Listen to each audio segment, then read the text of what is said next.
Hello, you are listening to Who's That Star on LCC Connect at Lansing Community College. Who's That Star is a behind-the-scenes show where I sit down and talk with employees at the college. This is an inside look at LCC where you will learn all about the employees, their passions, projects, what inspires them, both at work and in their personal life. You might also learn about their pets too. This show is for you to get to know the great people behind the scenes at LCC. I'm your host, Juliana Blaine, but you can feel free to call me by my nickname, Juji, if that feels comfy for you. Well, let's get into it. Let's find out. Who's that star? All right. I'm definitely nodding my head after that intro. Let's meet our star today. Our star today is someone who I might personally refer to as a superhero who doesn't wear a cape, but he is always here to rescue people when they have technological issues with their computers. He's definitely someone that I have on speed dial when WebEx is crashing or I'm having errors and don't know what's happening, and he comes right away to help and fix it, and he has an incredible attitude. He's caring about people. Well, let's go ahead and meet this person. Are you ready? Studio band, can we get a drum roll, please? All right. Our star is Chad Hartman. Give it up for Chad. Woo! The audience is happy that you are here, Chad. Thank you so much for being on the show today. Thank you for having me. Yes, absolutely. And thank you for always being only a phone call away when there's technological difficulties going on. That's what I'm here for. Chad, can you tell me a little bit about yourself and your job at LCC and kind of how you got started here at LCC? So my name's Chad Hartman. Mm-hmm. I am the full-time West Campus technical support. Mm-hmm. So I primarily assist users with any technology issues they're having, computer issues. So that is the majority of what I tend to do. I also have some work that I do for software licensing or software setup, server side stuff, which is very minor, but I like to include it because it makes me feel fancy. Yeah, fancy. So in terms of how I got my start at LCC, I started taking classes here back in 2017 in August. And after I started taking classes, my brother, who worked as a PC tech before me, encouraged me to apply.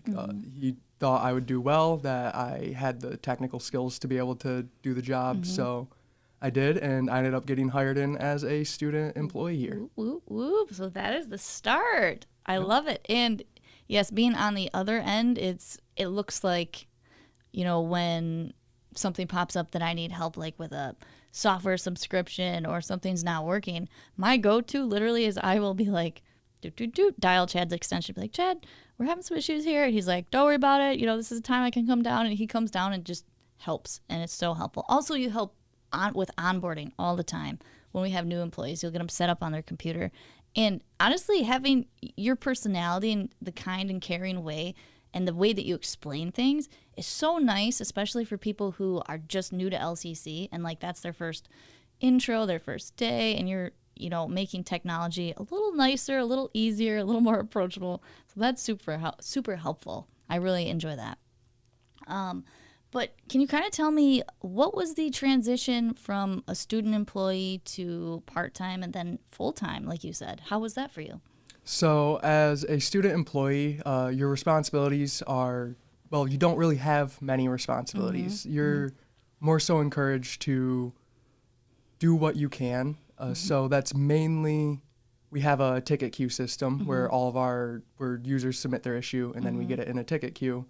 They're encouraged more so to pull tickets out of that and to work on those. So stuff more so along of WebEx not working, Microsoft Office not opening. Maybe the easier stuff, quotes. Yeah, quote unquote easier stuff. None of it's really easy. No. It's more so just stuff that is more baseline. That's seen as more baseline for us. It's not as in depth. You're not going to be doing quite as much compared to some of the other issues. Yeah. So as a student, that was really just my primary responsibility. We're making new words here. It's one of those days. So there was that. And then when I got part-time, I was put in charge of our Howell Extension Center. Wow. So that was definitely a little nerve-wracking, Yeah. but luckily everybody out there is just extremely nice and helpful. I think we both know Barb Line, Yep, who's incredible. Barb is amazing. She's the coordinator out there at the Livingston Center. Yep. And then Martha also is out there. Martha Anderson Shout is. out. Yep, she's amazing. And so I was put in charge of that extension center. So, and it's not really as big as it sounds. It's more so the same work you do at any other campus. It's just you have to drive out there. So they generally save that for part-timers who are more comfortable with doing stuff like that. Gotcha, I was in charge of that. Which is actually a pretty big deal, you know. I'm brushing my shoulders over here. No big deal. That's really cool, and I think that totally helps like set the stage for your next position, probably. Yeah. So it definitely did help having that more responsibility with it. When I got my full-time position, I am a kind of pseudo lead position at West Campus. We don't have as much supervision out there, so it's partially on me to make sure I'm coordinating with like students and part-timers to make sure they're on track, know what they need to do, and to assist them when they need assisting with anything that they're working on. That's a good responsibility. Wow. Go Chad. Go Chad. Go Chad. So when did you start your full-time job? It's probably been a month or two now. Ooh. Probably a little closer to 3 now that I think Brand about it. new. Oh. Yeah. So You know, with COVID, I think time just Yep, is like it's just a hard. concept to this. yeah, point. it's difficult It's melty. months. So Very blurry. yeah, But- I'm definitely still learning a ton for the position. Yeah. There's so much that I still even need to learn for it. Yeah. I can imagine from the outside looking in. I mean, there's a lot. That's just a lot. I'm glad that you are doing that position. Thank you. Because that is, I appreciate you know, that. most people, there tends to be anxiety sometimes around technology when you don't know how it works, or like, you know, there's a problem and your computer's crashing, your WebEx isn't working, and you need to be on a meeting or you're presenting. So it's always just so helpful and comforting to be able to really, you know, call you. And I joke, like, I really mean it. Like, you're like a superhero without a cape. You just come in and I'll give you a call. Something's not working, especially for my boss, who's an executive leader here at the college, Dean Bo Garcia. You know, he's been having issues with his computer. And I think we saw you once, maybe five times in 1 week. But you helped us get the solution. You helped us like get a new dock, whatever. But all that to say, you do a really important job because, you know, my boss has really important roles and important meetings to be in, and he needs to be able to get in them.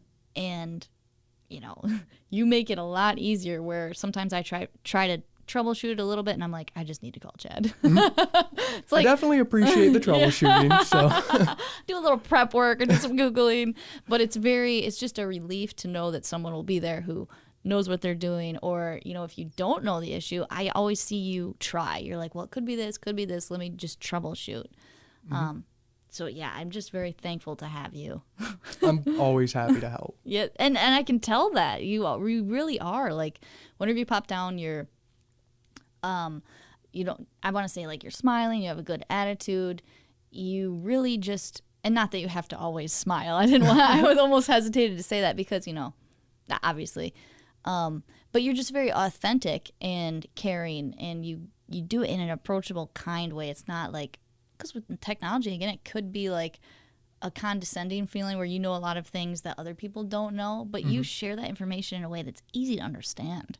Has that kind of always been a gift for you? I think it's a gift. So it has definitely been a easier thing for me than I think most people. I have always enjoyed trying to see things in a different way. So, and that includes explaining things in a different way. And with my position, like, I'm expected to know a lot more technical knowledge than the average person. Me, So- i.e. example me. So if I were to just speak to a normal person in the way that, Like a tech speak. yeah, the way that I would like speak to a coworker to explain an issue, it would more than likely go over their I'd head. probably be paralyzed. And exactly. And that's not a good feeling for anybody. It, like you said, it can kind of feel condescending, like you're talking down to somebody. And that's the last thing I ever want to do. When you're having a computer problem, it's an extremely stressful situation in the first place. You might have a meeting that's coming up that you can't get into. You might just, it might be your computer completely broke and you just can't do your work. So like even in that sense, I can be associated with stress sometimes. Oh, so I didn't think of it that way. So I always want to make sure that I'm friendly and happy and assisting the person to the best of my ability. I kind of realize that when I'm having a bad time and somebody's helping me, when they're just friendly, happy, kind, it really makes me feel better and it brightens up my day. So I try to be that person for other people when they're having a difficult time with something. That's such a good insight, and that is really beautiful. I'm just kind of like not in shock a little, but just like you said it so beautifully and simply, like you like how it feels when people are positive, kind, and caring and happy to help you, and so you want to be that for other people. It's just that's beautiful, and it makes a huge difference. And something as small, and we might say small, but really these little small things are actually the big things. These are the things that make LCC a great place to work, because what you just talked about, you're creating a positive workplace culture. And culture is like one of the top indicators of how long people stay in their job. Let me check my statistics. But like it's a really, top indicator of people being happy, enjoying their jobs, even productivity. Like when you work with people who are nice to work with, you feel comfortable. You feel like you can be yourself. You can make mistakes and someone's not going to be like mad at you. Why'd you do that? Like it's that approachability. So I really see that in my own life and in my own work life. It's just easier, and I think it's so beautiful that you have that concept. Where did you learn this concept? Where does that kind of motivation come from? It was really just realizing that when people act that way towards me, it feels really nice. And so being able to make other people feel that same way is very nice and satisfying to me. And I just enjoy being able to make people happier. So that's just, there's nothing really profound about it. It's just kind of something I decided I liked to do. So. Wow. And I like that you made a decision to do it. And it seems like the part of this that I like is that you're self-aware. Like you noticed how you felt around certain people, and you chose your response, in the future. Instead of reacting to things, you're taking the time to choose a response. Like you said, decide. And those little things, and again, those are not little because that's not easy sometimes. If you're working with a difficult person, it's a challenge to stay positive and to stay in that good flow. And but with more practice, it's easier. And again, when you show up in that authentic way, other people respond to that. So it's like a give a lot of times. Like you bring up the energy of the room. Yeah, it is. It's also, for me, it's really easy just because of the community at LCC. It is extremely rare that I run into somebody who is rude or not pleasant to work with in my position, which you could ask a lot of tech people at other companies, and that's not the case most of the time. I know some friends that have worked for different companies, and they say their users often don't treat them well. So it has definitely been very nice at LCC. I want to say it maybe has happened once in the 4 years that I've worked here that I had a user that just wasn't pleasant to work with. So that's huge. Exactly. That's incredible. It makes it really easy to be kind and helpful when other people are reciprocating and doing the exact same thing. Right. Wow. And you probably work with a lot of people too. You've seen everybody has computer problems. Yep. So anybody that has a computer, there's a chance that I've helped them. Wow. It's computer issues are going to pop up for everybody. So it's always funny when we have new student techs start, because I will name somebody or somebody's ticket will come in and I'll tell them their office location even at times. And just recently I had one of our new student techs ask me, how do I know everybody? And now obviously with how many people LCC has, I don't, but right. It's just something that I've kind of picked up, and it's really nice that we have so many friendly people, and I wouldn't remember where their office location was if they weren't. So you'd be like, I'm not going back to that one. Or I'm going to have, a real big pep talk before I do. Yep. But it's so nice to hear that that's not the case here, and that you really feel comfortable and you feel that it's easy to like exist in that positive space and be yourself and spread that light around, especially in something as stressful as a computer issue, because dear Lord, those can be stressful. Yep, definitely. Oh my goodness. So tell me a little bit about your student experience here at LCC. How did that kind of aid you in your job? Tell me about it. So my degree is in computer networking and cybersecurity. So it ties really closely with what I'm doing with what I'm doing for my job. So that has helped me in its own right. There have been times where I've learned something in class that I was able to implement into my work, and where I'm like having an issue and I'm going, oh, you just learned this last week. Impress stuff the like boss that. with that. Exactly. The theoretical framework of this. Yep. But it's also just really nice with the instructors and professors we have at LCC. They're all extremely kind, helpful, caring. They want to see you succeed. They will do everything in their power to make you be able to do what you want to be able to do. That's my experience, at least. Yeah. And there have been times even where I have had an issue at work and I've gone to instructors and been like, hey, whoa, do you happen to know anything about this? How cool. There have been times where it saved me in my job. Really? Where I couldn't figure something out and the instructor was like, oh, this. Boop, boop, boop, boop. Yeah, and it's one of those things where it's like, that's now easier I know. than I wanted it to be. But again, it's kind of just you don't know what you don't know until you learn it. Exactly. And it sounds like that you just had a lot of support, and also that's very resourceful to like cross-reference the two, the job and the work, and be brave enough to ask questions, because a lot of times I think we have the fear of coming. Well, I know personally there is, whenever I need help with something, there's sometimes the fear of like, oh my God, like, are they going to think I'm stupid? Should I have tried all these things? Several times I'll feel like, oh, I should have Googled all these things. I should have been able to figure out my problem.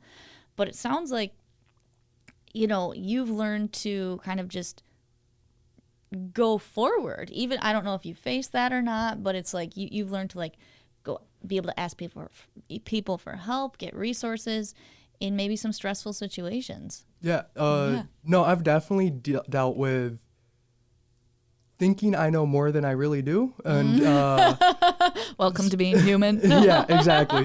But I am a firm believer of you can't know everything. Yeah. You don't need to know everything, and it's okay to not know everything. Those are some powerful. Go on. I'm just loving it. I'm loving it. Basically, you should always try to grow your knowledge and improve your skills, but nobody ever expects you to know everything. And that was something hard for me to realize. Like I said, I used to think I knew more than I really did. So I didn't like asking for help because I thought it made me not look as smart or something like that. Yeah. But I realized after a while that people like to help other people for the most part. And nobody expects you to know everything. Ooh. So Ooh. when you try to grow your knowledge, that is when you're more successful. Yeah. Kind of the realization that you don't know everything. You're actually not expected to know everything. And I think sometimes you said it really well, like we put this pressure on ourselves, like we've got to know everything. We've got to be able to figure it out. People are going to think I'm silly or stupid, or I know those are my own little inner voices or thoughts that pop up. But like you said, people really do actually like helping. And especially in this environment here, And what you're saying reminds me of my favorite philosopher, Socrates, who talks about the truth. I believe the quote is, "A wise man knows that he knows nothing." It's something in that realm.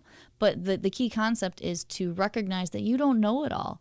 And you're smarter if you know you don't know it all, if you're aware of that. Because how can you learn if you know everything? Exactly. If you think you know everything, you become stagnant. And then you quit growing your knowledge, which just is never a good thing. Right. So, Because where will you go if you're not learning? Like you've implemented what you've learned just based on your story. Like, student, part-time, full-time, and then you were learning and applying your knowledge. And it sounds like you really learned that it's okay to not know everything and that people don't expect you to. Yep, exactly. And that is something I even try to tell that to our students that we get is when you start here, it can be very stressful and there's times where you can feel just very dumb in general because you don't know something. And it's just something that I feel like everybody should learn is nobody really expects that of you. And it's okay not to know everything. It's okay to ask for help. Yeah. And nobody's going to think less of you because of any of that. So it's just it's an important thing to me. Yeah. Honestly, when you're saying that, it's just hearing that feels so warm. It feels so nice. It feels like it's okay to try, because in that arena of what you're talking about, knowing that you don't, just recognizing it's okay to not know everything. We're gonna try. When we try new things, we're gonna fail. Like, exactly. If you go out and nail the first thing you try, I mean, like, you probably have some great talent, but like the second or third time, you might not get it again. But all that to say, it takes practice. It takes understanding. It takes work. It takes knowing that you gotta like try things and try them. And a lot of time there's kind of a vulnerability in trying something. Whereas, it takes some doing. It takes some strength to be able to recognize, it's okay if I fail. I'm going to learn. I'm not stupid. I'm not dumb. Everybody does this. And I think we all worry so much about like, what are others going to think of me? But really the truth is people are so much more worried about themselves and worrying about what they're going to say than thinking about what you said. So really, exactly. Yeah. It's all about, that inner voice and learning to just try. And it's also kind of ties into the whole thing of you remember your mistakes, not other people's. You At said least it. Yes. for me, I do. So why would other people remember your mistakes? So even messing up with something, everybody's going to make mistakes. Everybody's going to mess up. With my position, there's times where I don't know exactly what's going on, and it requires a lot of failing before I succeed and resolve the issue. So nobody remembers when you failed, really, for the most part, unless they're more of a bad person, I would like to say. Right, maybe more ego, or they have more work to do on themselves. Yes. So they don't have that self-awareness. For the majority, people don't mind when other people mess up, and they don't really even remember it for that part. If anything, they want to help you, like you mentioned earlier. Yeah, exactly. People, at least at LCC, from what I've observed and experienced, Go Stars, everybody is extremely helpful and likes to help everybody else. And I think it's so key. Like, I'm kind of circling this idea, but really just being able to admit that you don't know. It's not a bad thing, because then other people are like, hey, actually, I do know that. Like your teacher, he helped you solve the work problem thing. And that's just so, I love it. I love your thought process there. I think it's so valuable. Actually, I know it is so valuable because, it contributes to the workplace culture in such a positive way.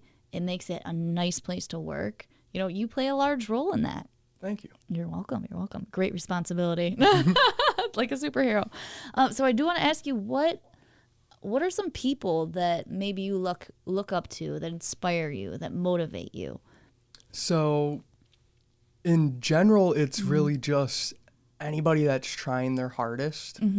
When I see people that are really doing their best and trying their hardest to succeed at something, it encourages me to do the same. It's just very satisfying to succeed. Yeah. So when you see other people do that, it makes you want to do the same. Yeah. And something about also just trying your hardest. Like there's some like sometimes that doesn't always feel good. There's a lot of failure involved like we just talked about. So it sounds like you admire people who you see trying their hardest, being authentic, and, you know, just seeking to make themselves better and do the best they can. Exactly. And that inspires you. It does. Wow, I like how you gather inspiration from people. I think that's really valuable because a lot of people, you know, it's one thing to learn all these lessons just yourself through like maybe obstacles or challenges you've gone through. But when you can look at somebody else's life and be like, boop, boop, boop, I like that one and that part and this part, and I'm going to implement that in my life. That's a powerful way to learn. That's a very advanced way to learn. I will steal everyone's knowledge. It's sharing, you know? Sharing is caring. Better way to put it. Also, you can pilfer some, you know? So kind of in the realm of inspiration and things like motivation, is there any certain quote or piece of advice that you like to live by? So big piece of advice I live by was kind of just instilled to me by my parents. Did I use that word right? Okay. Instilled, yes. I believe so. Let me fact check real Yeah. quick. So it doesn't matter if you don't want to, you still have to. Or sometimes it doesn't matter. That obviously comes with a limit. So what I more so see it as is, oh, I don't want to mow my lawn. Oh, I don't want to do the dishes. Ugh. Well, you still have to. Like you can't just not do things, if that makes sense. It then does, like it even does. a tying into work, there's obviously going to be days where you're tired or just aren't feeling it, and you still have to put forth the effort and to do it. You can't just not. Right. It sounds like a lesson of perseverance, like even and determination and motivation. Like even when you don't feel it, you know, you've got to. A lot of times people think the motivation comes at the beginning. When I feel motivated, I'll start the project. When I feel motivated, I'll wash those dirty dishes in the sink. Oftentimes, and research shows, and I can't quote the article, but I read it recently or watched it in a video, but it's when you start that the motivation comes, because then you're like doing it, you gain momentum. So that is really key, just maybe to get yourself to be able to start doing those harder projects or just annoying projects or when you don't feel up to it. Yep. And a piece there that I've learned too is kind of the self-care element of like maybe breaking it up into smaller pieces or, you know, choosing your priorities. Like, what do I absolutely have to do today? Okay, those dishes in the sink, they've been there for quite some time. I should probably I'm going to at least wash one of them and then another. And then it's like once you start doing it, it's like a little, I want to say a waterfall effect. Like it just starts compounding and going forward. And that's a beautiful lesson to learn. Now, did that happen with like homework and stuff too? Because that. Yeah, definitely. When I was in like regular schooling, not in college, school? Yep. high school, yeah. that one school. There's many schools. Good words. But I definitely was not a great student. I didn't enjoy doing homework, which most kids don't like homework, but I would procrastinate it. And my parents were really just like, hey, doesn't matter if you don't want to. Like, this is your responsibility. Ooh. You need to do it. You have to get it done. And it also like stuff with like lawn mowing. Like my dad, hey, go mow the lawn. I don't wanna. Doesn't matter. Lawn's still gotta get mowed. Yeah. So it was as a younger, like when I was younger, it was more so something I just heard a lot in general. And then as I grew up and really thought about it more, I realized that I feel like it is an important thing to know is sometimes you don't want to, but you still have to. Yeah. And especially, I think as you experience it more, like you talked about hearing it as a kid, but like as you make the transition into adulthood from a student, from college, you know, when you start taking on those responsibilities, maybe your own place, things like that, you really start to experience like, okay, it doesn't matter if I want to do it or not, but I've got to do it. Otherwise, like, my house is going to be so messy. I'm going to fail my classes. Like, you know, I've got to get up and get ready and go to work or I'll be late. I got to, like, go to bed early or, you know, at a certain time. But all that to say, it's like when you start experiencing experiencing it when you make the transition into adulthood, like I think that's where the true like light bulb moment This comes. is what they meant. They weren't just being mean. Exactly. And as a kid, you really don't understand that. Yeah. It's a different world when you're young. It really is. All right. So, Chad, what would you say? We've talked about a lot of things. What would you say your favorite aspect of working at LCC is? If you had to, like narrow it down. My favorite thing is being able to see a user that I've helped with and resolve their issue. You can, in general, see a sense of relief or joy from it. Maybe tears of Yeah, joy. exactly. Because computer issues are never fun. Yeah. So just being able to help people and resolve their issues for them and make it less of a stressful situation for them is very satisfying for me. Yeah. And then we kind of touched on it with a lot of times you fail a lot before you find a resolution to the issue. That resolution is also an extremely satisfying thing. Going through the process of, so failing feels bad, but once you get it, it makes it worth it. So I really enjoy that, as well as I'm constantly growing my knowledge with my position. Yeah. There's so much to learn and so much that I have been learning that it just feels really nice and feels like I'm not stagnant and that I'm continuing to progress. You've got that growth mindset, Chad. I love it. I love it, love it, love it, love it. What's something that you're really proud of? So recently getting the full-time position, it was just really amazing to get that. I know there were other people that interviewed for it, and the fact that I was the pick, just I'm really proud of the fact that I was able to do that and demonstrate that I am a good pick and I can be responsible in this position. I'm just extremely proud of that. Yeah, and do you think the fact that you worked at LCC as an employee and then part-time really prepared you for that? Definitely, yeah. Being able to work and learn at LCC and just get to know everyone and the college and how things work was a major benefit to the job. Yeah. Well, you are just slaying the job. You're doing great. So one thing I really enjoy is when you come down to fix the computer or, Bo's computer, my boss, Dean Bo Garcia, you pop down, you're like, your famous thing is, I'll be right down. And I'm like, yes, he's coming. He's going to help fix it. But to that, it's always great to see you. You always have a positive attitude. It's kind, it's uplifting. You just have a positive energy about you. And one of my other favorite things is your cats, because we were talking about our pets and you talked about your cats. Can you tell the audience a little about your adorable little creatures at home? So I have two kittens, Buggy and Nico. So Buggy cute. is a boy, Nico's a girl. And I got them probably 3 months ago, about the same time I got hired in as full-time, now that I think about it. Oh, wow. So I've had them for a bit now. I got them from a friend who took in a stray, and the stray ended up being pregnant. Surprise!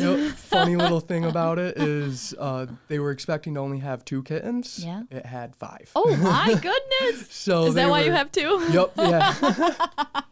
They were desperately looking for people to adopt the cats. And it was great timing, actually, because I was looking into going to the Humane Society and adopting some cats. That lined right up. Yeah, it was perfect timing.